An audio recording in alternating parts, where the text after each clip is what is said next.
আসসালামু আলাইকুম। জাহাঙ্গীরনগর বিশ্ববিদ্যালয় ইউনিটের একটা গুরুত্বপূর্ণ ক্লাসে তোমাদের সবাইকে স্বাগতম। আজকে আমরা সাধারণ জ্ঞানের একটা ক্লাস নেব। এটা হচ্ছে বিষয়ভিত্তিক জিকে নামে তোমরা যেটাকে চিনো, বা সাধারণ জ্ঞানের অংশের মধ্যে কিন্তু জাহাঙ্গীরনগর ইউনিটে ব্যতিক্রম টাইপের প্রশ্ন হয়, ওগুলো হয়তো তোমরা ইতিমধ্যে সবাই জানো। তো ওইটার মধ্যে হচ্ছে আমরা আজকে ল অ্যান্ড জাস্টিস অংশ নিয়ে হচ্ছে আমরা আজকে একটা ক্লাস নেব, বা এটাকে তুমি আইন ও বিচার বলতে পারো। ঠিক আছে, ইউনিটে যে ডিপার্টমেন্ট গুলো আছে বাংলা এবং ইংলিশ বাদে বাকি যে 7টা ডিপার্টমেন্ট আছে ওইগুলো থেকে কিন্তু এখানে প্রশ্ন হয়ে থাকে। তো এটারই হচ্ছে আজকে একটা আমি ইনিশিয়াল একটা ক্লাস নেব। এখানে তোমাদের কঠিন কোনো প্রশ্ন দেবো না, সহজ সহজ প্রশ্ন দেবো। পরবর্তী সময় আমরা হচ্ছে এটার গভীরে গিয়ে ক্লাস করব। ঠিক আছে, তো আমাদের ক্লাসের পর্যায়ে চলে যাওয়া যাক। তোমরা একটু দেখো, এখানে আমরা যতগুলো প্রশ্ন দেখবো প্রত্যেকটা প্রশ্ন হচ্ছে তোমাদের ভর্তি পরীক্ষার জন্য ইম্পর্টেন্ট। এবং এখানে আমি তোমাদের যে প্রশ্নগুলো দেখাচ্ছি এগুলো থেকে কিন্তু তোমাদের জাহাঙ্গীরনগর ইউনিভার্সিটি ইউনিটের আইন ও বিচার অংশে কিন্তু তোমরা এখান থেকে প্রশ্ন পেতে পারো। আর আজকে আমি তোমাদের যতগুলো প্রশ্ন দেখাবো, তুমি যদি প্রত্যেকটা প্রশ্ন তুমি যদি ভালো করে দেখো, আমার মনে হচ্ছে যে তুমি এখান থেকে একটা প্রশ্ন কমন পাবে। তো আমাদের প্রথম প্রশ্নটা দেখো, যে ইউরোপীয় বণিকদের মধ্যে বাংলায় প্রথম কারা এসেছিলেন, এটা কি তোমরা জানো? তোমরা একটু গেস করো তো, এখানে কারা প্রথম এসেছিল। তোমরা জানো যে এখানে হচ্ছে আমাদের এই ভারতীয় উপমহাদেশে হচ্ছে ইংরেজ আসছিল, ওলন্দাজ আসছিল, পর্তুগিজ আসছিল, তোমরা সবাই জানো। কিন্তু এখানে প্রথম কারা আসছিল এটা একটু গেস করো তো, এবং কমেন্ট করে জানাও যে এখানে তোমাদের অ্যান্সারটা কি হবে। প্রথমে আসছিল হচ্ছে পর্তুগিজরা। এটা হয়তো তোমরা অনেকে নাও জানতে পারো, অনেকে মনে করতে পারো যে ওলন্দাজ হচ্ছে প্রথমে আসছে, কিন্তু না, প্রথমে আসছে হচ্ছে পর্তুগিজ, আর ওলন্দাজ আসছে হচ্ছে দ্বিতীয়তে। হ্যাঁ, আর ওলন্দাজকে কিন্তু ডাচ বলা হয়, ডাচ। ঠিক আছে, আর এটা কিন্তু নেদারল্যান্ড কে বোঝায়। ঠিক আছে, নেদারল্যান্ড, তুমি এটা হয়তো জানো। পরবর্তী প্রশ্ন দেখো, বঙ্গভঙ্গকালে ভারতের ভাইসরয় কে ছিল? তো এটার একটু অ্যান্সার করো, যে এখানে অ্যান্সার তোমার কি হবে। লর্ড কার্জন, মাউন্ট ব্যাটেন, তারপর হচ্ছে ওয়াভেল, আর এটা হচ্ছে লিন লিথ গো। এখানে তোমাদের অ্যান্সারটা কি হবে সবাই একটু গেস করো। তোমরা হয়তো বুঝতে পেরেছো, এখানে তোমাদের অ্যান্সারটা হবে হচ্ছে লর্ড কার্জন। এটার অ্যান্সার কি? Lord Curzon. এই যে আমাদের এখানে যে বঙ্গভঙ্গ রদ হয়, তো ওইটার সময় কিন্তু বাংলার মানুষ যারা আছে বা বাংলা প্রদেশের যারা ছিল তারা কিন্তু অনেক বেশি বিক্ষুব্ধ হয়ে গিয়েছিল, বা হচ্ছে অনেক হতাশ হয়ে গিয়েছিল। তো এইটার পুরস্কার স্বরূপ কিন্তু ঢাকা বিশ্ববিদ্যালয় প্রতিষ্ঠা করা হয়, এটা হয়তো তোমরা জানো। নেক্সট কোশ্চেন দেখো, এখানে তোমাদের 3 নম্বর প্রশ্নের অ্যান্সার কি হবে সবাই একটু গেস করো, যে চিরস্থায়ী বাংলায় চিরস্থায়ী বন্দোবস্ত প্রবর্তন করা হয় কত সালে? তো এখানে কিন্তু তারিখ সহ দেয়া আছে, তোমাদের আবার তারিখটা লাগবে না, তোমরা জাস্ট মনে করো যে এটার অ্যান্সারটা হবে হচ্ছে 1793 সালে। 1793 সালে, ঠিক আছে। এটার অ্যান্সার হবে হচ্ছে এটা, অপশন গ। আর এই চিরস্থায়ী বন্দোবস্তকে ইংলিশে বলা হয় যে পার্মানেন্ট সেটেলমেন্ট। তোমাদের কিন্তু এইভাবে প্রশ্ন আসতে পারে। জাহাঙ্গীরনগর ইউনিটে তোমাদের জিকের মধ্যে 2-1টা প্রশ্ন ইংলিশ ভার্সনে দেওয়া পারে, তবে না দেওয়ার সম্ভাবনাই বেশি। আবার দিতেও পারে, যদি দেয় তার কারণে হচ্ছে এই জিনিসগুলো তোমার আগে থেকেই জেনে রাখা ভালো। ঠিক আছে, পরবর্তী প্রশ্ন হচ্ছে এই যে এখানে দেখো বলা হচ্ছে যে চিরস্থায়ী বন্দোবস্ত যে আছে এইটা কে প্রবর্তন করে? তোমরা এখানে একটু গেস করো তো, এখানে অ্যান্সারটা কি হবে। এখানে অ্যান্সারটা হবে হচ্ছে লর্ড কর্নওয়ালিস। ঠিক আছে, লর্ড কর্নওয়ালিস কিন্তু এটা প্রচলন করে। আর এখানে তোমাদের আমি 2-1টা কথা বলছি, সেটা হচ্ছে সিরাজউদ্দৌলা পতন হওয়ার পরে যে হচ্ছে আমি তোমাদের কয়েকটা এখানে মুভমেন্টের কথা বলছি, যেমন হচ্ছে বক্সারের যুদ্ধ হয়। ওই সময় কিন্তু 1764 সাল, তখন কিন্তু হচ্ছে মীর কাসিমের সাথে কিন্তু ইংরেজদের যুদ্ধ হয়, এবং ওইখানে কিন্তু ইংরেজরা কিন্তু আহ ওইখানে কিন্তু বিজয় লাভ করে। তারপরে 1765 সালে হচ্ছে দিওয়ানি লাভ করে, মানে হচ্ছে এই বাংলা থেকে তারা হচ্ছে খাজনা আদায় করবে, এবং এই খাজনার একটা অংশ হচ্ছে তারা দিল্লির যে দ্বিতীয় শাহ আলম ছিল তাকে দেবে, এবং হচ্ছে বাংলার যিনি নবাব থাকবে তাকে দিবে, এবং বাকি অংশটা হচ্ছে তারা নেবে। আর এখানে তারা হচ্ছে কি করবে, খাজনা আদায় করবে। তারপরে দেখো ওই যে 1773 সালে কিন্তু একটা আইন হয়েছিল। তো এগুলো তোমরা একটু মনে রাখো, এগুলো থেকে তোমাদের হচ্ছে প্রশ্ন হতে পারে, আমি এগুলো লিখে দিচ্ছি।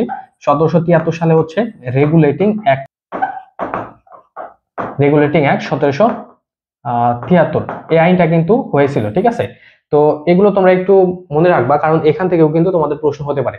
আমি তোমাদের এখন এখানে একটা হোমওয়ার্ক দেব, এই হোমওয়ার্কটা হচ্ছে তোমরা সবাই করবা। ঠিক আছে, আমি তোমাদের হচ্ছে সবাইকে হোমওয়ার্ক দিচ্ছি, এটা তোমরা হচ্ছে গুগল করে, অথবা হচ্ছে তোমরা যদি না জানো বা তোমরা যদি জানো তাহলে কিন্তু কমেন্ট করে জানাতে পারো। সেটা হচ্ছে ল কমিশন বা হচ্ছে আইন কমিশন। এই যে আমাদের ভারতীয় উপমহাদেশে কিন্তু কয়েকটা আইন কমিশন হয়েছিল। তো এখানে তোমরা একটু বলো যে আইন কমিশন কয়টি গঠন করা হয়েছিল, এটা একটু অ্যান্সার করো। এটা থেকে তোমাদের প্রশ্ন হতে পারে আমার মনে হচ্ছে। তো এটার একটু অ্যান্সারটা তোমরা গেস করো যে এখানে অ্যান্সার কি হবে, বা তোমরা যদি না জানো সেক্ষেত্রে গুগল থেকে এটা দেখে নেবে। ঠিক আছে, তো এগুলো নিয়ে কিন্তু আমরা পরবর্তী সময় আলোচনা করব। আর এরপরের প্রশ্নটা হচ্ছে আমাদের, যে দেখো এই যে কত সালে সতীদাহ প্রথা উচ্ছেদ করা হয়। তো তোমরা হয়তো অনেকে জানো যে ভারতের মধ্যে, যে ভারতীয় উপমহাদেশের মধ্যে যারা সনাতন ধর্মাবলম্বী আছে তাদের মধ্যে হচ্ছে সতীদাহ প্রথা অনেক বেশি ছিল, ঠিক আছে। তো এই আইনটা কবে হয়? এই আইনটা হয় হচ্ছে 1829 সালে, ঠিক আছে।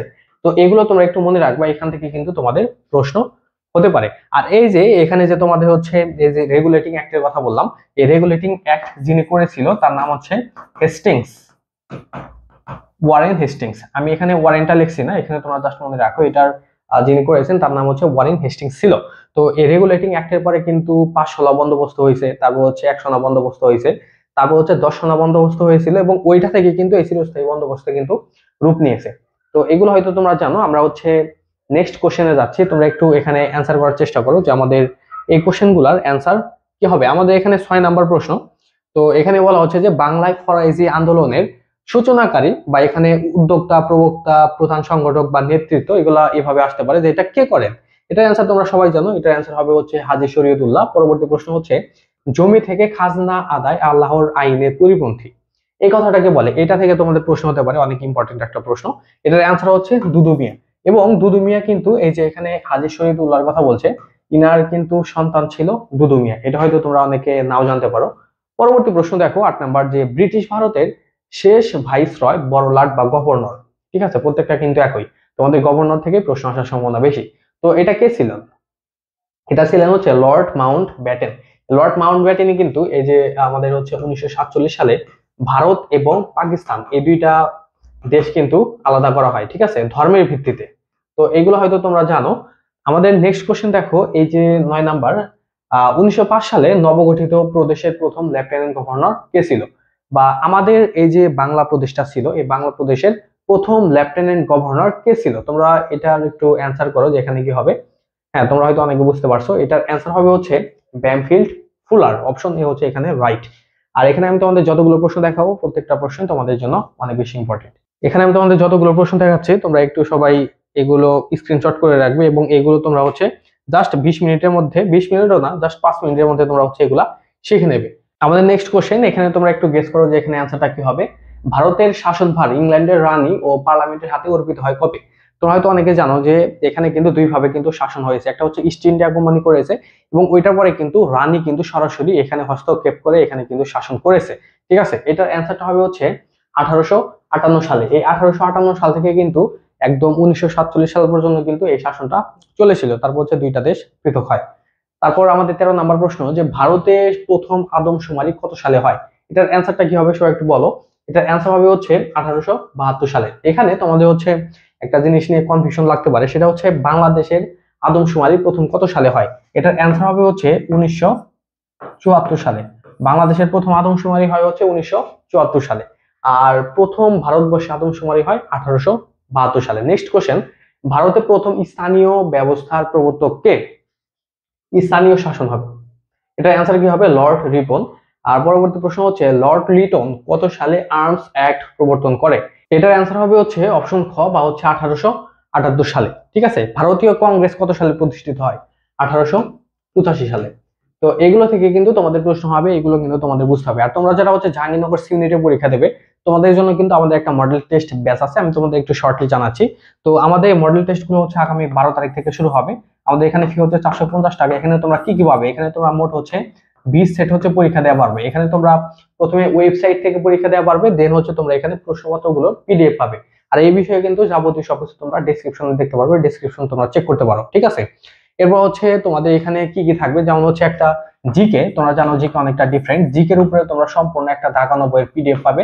তারপর হচ্ছে ইংলিশ সাহিত্য থেকে, যেহেতু জাহাঙ্গীরনগরের প্রশ্ন হয়, তো ইংলিশ সাহিত্যের উপরে কিন্তু তোমরা এখানে এক্সক্লুসিভ শীট পাবে, ঠিক আছে। দেন হচ্ছে তোমাদের জন্য একদম সিলেক্টেড হচ্ছে জাহাঙ্গীরনগরের জন্য তোমাদের হচ্ছে 1000 প্লাস হচ্ছে কোশ্চেন দেওয়া হবে। এতগুলো তুমি যদি শেষ করতে পারো জাহাঙ্গীরনগরে, তুমি কনফার্ম হচ্ছে এখান থেকে অন্তত এই যে তোমাদের যে হচ্ছে 80টা প্রশ্ন থাকবে, 80টার মধ্যে তোমরা হচ্ছে 30 প্লাস প্রশ্ন হচ্ছে তুমি প্রত্যক্ষ বা পরোক্ষভাবে হচ্ছে এখান থেকে কম পাবে। এটা তোমাদের জন্য একটা হিউজ অপরচুনিটি, যেটা আমি তোমাদের দিচ্ছি। যদি তোমরা এখানে মনে করো কেউ ভর্তি হবে, তাহলে এখানে আমি তোমাদের একটা নাম্বার দিয়ে দিচ্ছি, এই নাম্বারে তোমরা হচ্ছে যোগাযোগ করবে, ঠিক আছে। আর আমাদের কিন্তু বর্তমানে একটা জাহাঙ্গীরনগর সিউনিটের জন্য একটা কিন্তু কোর্স রানিং আছে। ওটা হচ্ছে সিউনিট কোর্স, জিকে এবং ইংলিশের জন্য। তোমরা চাইলে ওইখানে ভর্তি হতে পারো। ওইখানে আমাদের বর্তমান ফি হচ্ছে 1000 টাকা।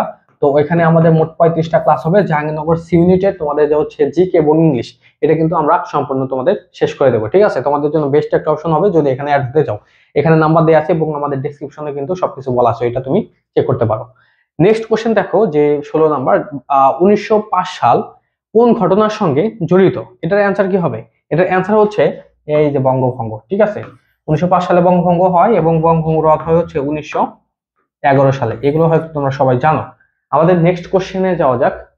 তো এখানে তোমরা কতগুলো অ্যান্সার করতে পেরেছো সেটা কিন্তু অবশ্যই জানাবে। ঠিক আছে, তো 18 নম্বর প্রশ্ন দেখো, এখানে বলা আছে যে, আচ্ছা আমরা একটু উপরে যাচ্ছি, যেমন এখানে 17 নম্বর প্রশ্ন, বঙ্গভঙ্গ কত সালে হয়েছে? এটা তোমরা জানো, এটার অ্যান্সার হচ্ছে 1905 সালে, এটা তোমরা জানো। এরপর হচ্ছে বঙ্গপ্রদেশকে বঙ্গ ও আসাম প্রদেশে বিভক্ত করেন কে? এটার অ্যান্সার কি হবে? এটার অ্যান্সার হচ্ছে লর্ড কার্জন। এই যে বঙ্গভঙ্গ, এগুলো কিন্তু লর্ড কার্জন কিন্তু করেছে। হ্যাঁ, নেক্সট কোশ্চেন দেখো, এখানে তোমাদের অ্যান্সারটা কি হবে? 19 নাম্বার, যে ব্রিটিশ শাসনামলে কোন সালে ঢাকাকে প্রাদেশিক রাজধানী করা হয়? এটার অ্যান্সার কিন্তু এই 1905 সাল। ওই যে যখন বঙ্গভঙ্গ হয় তখনই কিন্তু এই কাজগুলো কিন্তু করা হয়েছিল। ঠিক আছে, তো বঙ্গভঙ্গের সাথে কিন্তু অনেকগুলো ঘটনা জড়িত এবং বঙ্গভঙ্গ, তারপর হচ্ছে বঙ্গভঙ্গ রদ, এখান থেকে কিন্তু তোমাদের প্রশ্ন আসার সম্ভাবনা থাকবে। আর তোমরা অনেকে বলো যে এই আইন অংশের মধ্যে তোমরা কি পড়বা? আইনের মধ্যে এই যে আমি তোমাদের যেগুলো পড়ালাম, যে ব্রিটিশ শাসন আমলের সময় যে আইনগুলো প্রবর্তিত হয়েছিল, এখান থেকে তোমাদের প্রশ্ন হতে পারে, বা আনুষঙ্গিক এই বিষয়গুলো থেকে কিন্তু তোমাদের আইন অংশে প্রশ্ন হবে। তো এই বিষয়গুলো তোমরা একটু ভালো করে পড়বে। তারপর আইন সংক্রান্ত বিভিন্ন তথ্য আছে, এগুলো তোমরা একটু দেখবে। তারপর বাংলাদেশের যে 3টা বিভাগ, আইন, শাসন, বিচার বিভাগ, এগুলোর উপর তোমার ভালো দক্ষতা তুমি যদি অর্জন করতে পারো, তাহলে কিন্তু তুমি আইন অংশে ভালো করতে পারবে। ঠিক আছে, তো সবাই ভালো থাকো। আজকে আমাদের আলোচনা এই পর্যন্তই। আর তোমরা যদি কেউ মনে করো আমাদের এখানে অ্যাড হবে, তাহলে আমি যে নাম্বার দেখালাম এখানে তোমরা যোগাযোগ করতে পারো। সবাই ভালো থাকো, আসসালামু আলাইকুম, বাই।